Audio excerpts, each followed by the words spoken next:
Iginiit ng House Prosecution Panel na pwedeng masakripisyo ang mga hawak nilang ebidensya at testigo laban kay Vice President Sara Duterte kung patatagalin pa ang impeachment trial. Pero ikinalugod ng House Prosecutors na meron na ring binuong impeachment secretariat ang Kamara. Yan ang ulat ni Mela Las Moras.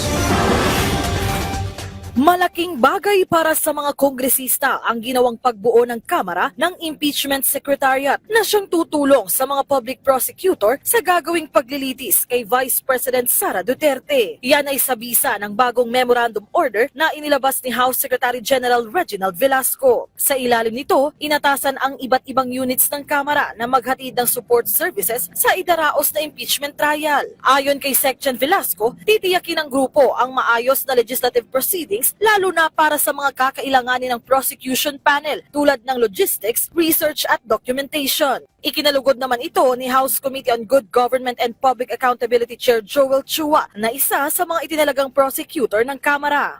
Ito po mga binubuo po na team composition na ginagawa sa House ay malaki pong tulong para po sa mga House Prosecution Panel dahil ito ay magsisilbing mga kasama namin dito, lalong-lalo na sa mga research, sa mga legal research, mga paghahanda at sa kung ano-ano pa. Kaya malaking bagay po ito para sa amin.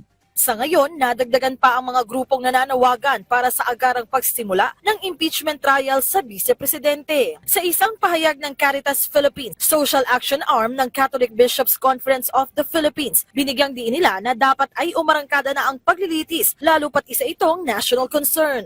Sang-ayon dito si Chua dahil maaari rin daw kasing masakripisyo ang mga hawak nilang ebidensya at testigo kung matatagalan pa ang trial. Kami naman po kasi, kaya naman po namin gusto na ito pong impeachment ay masimulan na. Dahil alam po ninyo, siyempre tinitignan din po namin yung mga ebidensya na nakalakap po namin, yung tampering of evidence.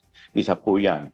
Pangalawa po, yung mga testigo po natin, siyempre alam po natin, baka mamaya pag tumatagal, medyo marami po dyan ang matakot. Habang tumatagal po ang trial, ang pagsisimula ng impeachment, nanganganib po yung mga ebidensya po namin at yung mga testigo po namin. Mela Las Moras para sa Pambansang TV sa Bagong Pilipinas.